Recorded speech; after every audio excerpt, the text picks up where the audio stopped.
I remember the day the light dawned and I realized that winter did not have to equal depression, anxiety, and avoidance of people. It could actually be a season of warmth and gladness and happiness, connection with others, and a time that I look forward to instead of dreading every year.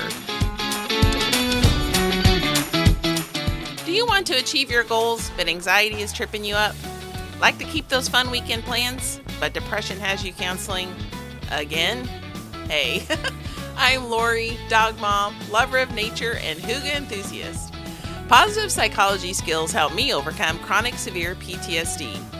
If you're ready to learn how to overcome your anxiety and depression and rediscover happiness and purpose in life, then get your cozy on and let's get started. Let me encourage you to join our Facebook group. The link is in the comments below, or you can head over to Facebook and search for Overcoming Depression and Anxiety Using Positive Psychology, and we'll get you hooked up. Today you will find a really cool infographic on seasonal affective disorder that breaks down some of the symptoms and treatments and provides some other really cool information. So swing on by and get that. Today is also Thankful Thursday. Yoo-hoo!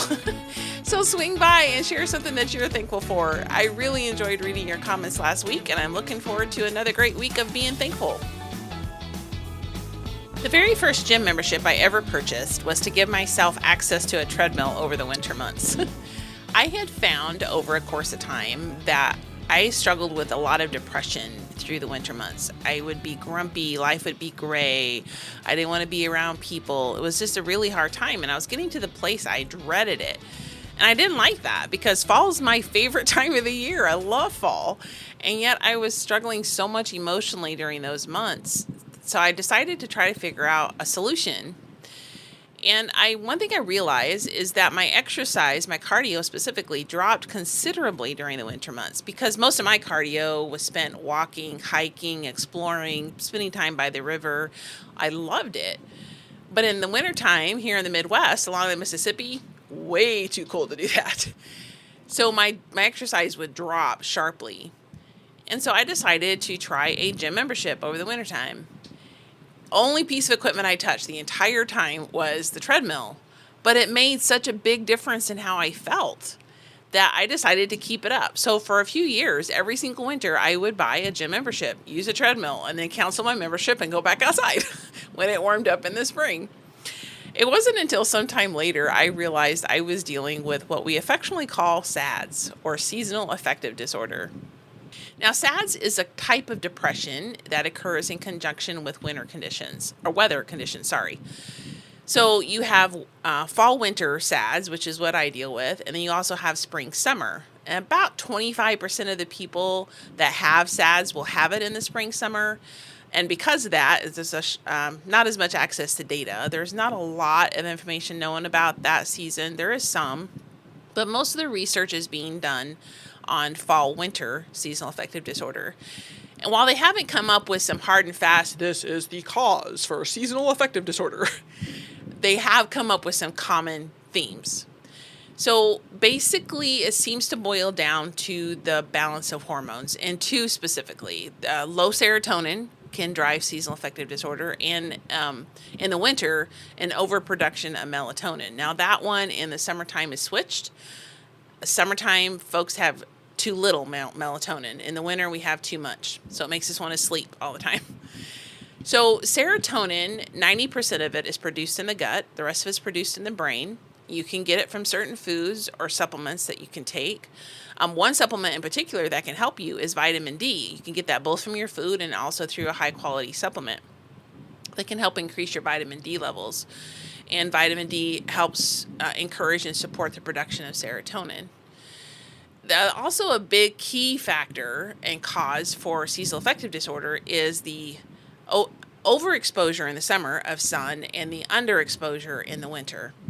So when you're not getting enough sunlight, your body is not generating enough vitamin D on its own through sunlight skin exposure, which will then affect your serotonin levels.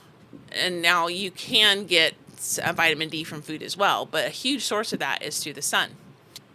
And the sun exposure also drives melatonin. In the wintertime, your melatonin production is too high because you're not getting enough sun. And the summertime is too low because you're getting too much sun. So, who can be impacted by seasonal affective disorder? Now, as I said earlier, it's a form of depression. So, people that are already battling depression or anxiety are going to be more susceptible to having seasonal affective disorder. It can also affect people who have pre existing mental health challenges, such as bipolar. They are particularly impacted by SADS. Another group is women, particularly those who are in their reproductive years, so anywhere from late teens through your 30s. Because SADS has to do with hormone regulation, women who are in their reproductive years are already dealing with a lot of hormonal fluctuation, which can make them more susceptible to seasonal affective disorder. In fact, 4 in 5 people who have SADS are women. So obviously men can still get it, but it's more likely to affect women than it is men, particularly through those reproductive years. Another group of people that are going to be susceptible to this are people with poor gut health. Because serotonin, 90% of it is produced in the gut. So if your serotonin drops even further during the wintertime, that's going to be difficult. If you don't have a healthy gut to produce a good amount of serotonin, that's going to affect your mood anyway. And then you drop that production in the wintertime, it's going to make it even worse. Now, there are some ways that you can treat this. And if you have a severe case of seasonal affective disorder, I do recommend you get some professional help. And this could include psychotherapy. They might put you on some medicine. If you go to a functional medicine doctor or a natural doctor, they could put you on some serotonin supplements that can make a huge difference. They might also put you on vitamin D, which is also a really great way to combat seasonal affective disorder. Talk to your doctor if you need to do that. It's a great way to be able to counter the effects, especially a natural serotonin supplement or a high quality vitamin D. I've used both of them. Hugely impactful for seasonal affective disorder and highly recommended. But I do recommend you talk to your doctor first. There are 4 things I'm going to talk to you about today that I have done for myself that have impacted how I deal with this time of year. And what's to come. So it has sharply decreased the effects of seasonal affective disorder when I do this. I have also found it's very important that you get an early jump on this. If you let seasonal affective disorder progress too far, it's really hard to pull it back under control. But if you get an early start, which is why we're having this episode now, if you get an early start on combating seasonal affective disorder, it can be very effective and you can have an enjoyable winter. Highly recommended. The first step you need to take is to change your mindset. A few years ago, when I was first learning about seasonal affective disorder, I didn't know a lot about it. I just knew that the winter months were awful. I read an article by an American journalist who was doing some research on SADS and had gone to the Netherlands. And for those of you that are familiar with the map, Netherlands is way north, like further north than I am north. They get less sun than I do in the winter times. And when they went there to do the research, they were expecting a high number of seasonal affective disorder because of such little sunlight. What they found, to their surprise, is there's very little seasonal affective disorder. And the researcher was very surprised, but as she began to dig further into it, she realized a lot of it was tied to what is affectionately known as hygge. When I read that article, this has been probably 10 years ago or so, that was the first time I realized you didn't have to just be a victim to this, that there was effective ways to counter it. Now, I had been doing the whole gym membership in the wintertime thing, but there are other ways you can counter it. So hygge is a whole mindset, lifestyle thing where you're cozying up your life. So one of the big things with hygge is light. So candles are big things with hygge. Twinkle lights. I love my twinkle lights. So Christmas lights, all this kind of having that warm ambient light in the wintertime, a fireplace, just kind of makes you want to snuggle up under your blanket. Hot cup of coffee. But a big thing for them, and this as well, in addition to the light, is spending time with people. They're really big about spending time with friends and family, having all these get-togethers and having that social support network. It makes a huge difference in how you handle this specifically, seasonal affective disorder, but really any kind of depression. But specifically for this, it really helps counter that. So having that change of mindset and looking forward to and celebrating. In fact, people in the Netherlands would actually celebrate wintertime because it meant that they could have all these cozy nights with candlelights and friends and family. Just a caveat, you can do hygge all year long. It's not just a winter thing. But it's a great way to help counter that depression, is to bring in some of that light and coziness and to help you. And one thing it's really helped me with is I would struggle before, really struggled with depression on gray days. It were just horrible. And so I'm like, okay, how can I change my mindset around gray days? And this was around COVID time when we were all stuck at home. And I'm like, you know what? I love my twinkle lights, and I would just have them all over the house. So my gray days were my twinkle light days. And that was the day I would turn my twinkle lights on early in the day and have them on all day long. And it became something I would look forward to. So being able to find something that you look forward to on those, that you save special for those gray days, can help those gray days actually be something you anticipate. So another thing I have found key for myself is to make sure to incorporate joy into my winter months. So something I really love and just really enjoy that sparks joy in my heart. I try to have as much of that as I can intentionally and on purpose in my life during the winter months. So for those of you that know me, I love to garden. Comes as no surprise. For those of you that don't, I love plants. I love green things. I love nature. I love flowers. And my backyard right now is just exploding in blooms. I absolutely love it. And it just nourishes my soul. So a few years ago, I decided to turn my front porch, which is a 3-season room, into a mini conservatory. So I still do, bring my plants in from outside inside. Not all of them, because I couldn't fit them all. But I'll choose some of my favorites, or the ones I know that I can save for next year. And this place will just be overflowing with plants when it gets too cold for them outside. And I'll have flowers that were in my yard that continue to bring me joy. I have all this green everywhere.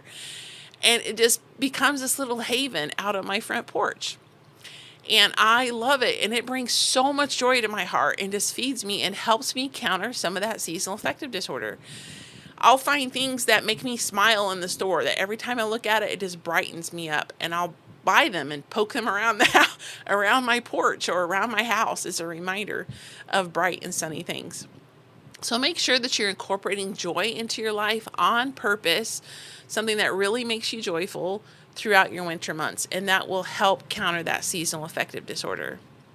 Another great thing to help you, and I've already alluded to this, is exercise.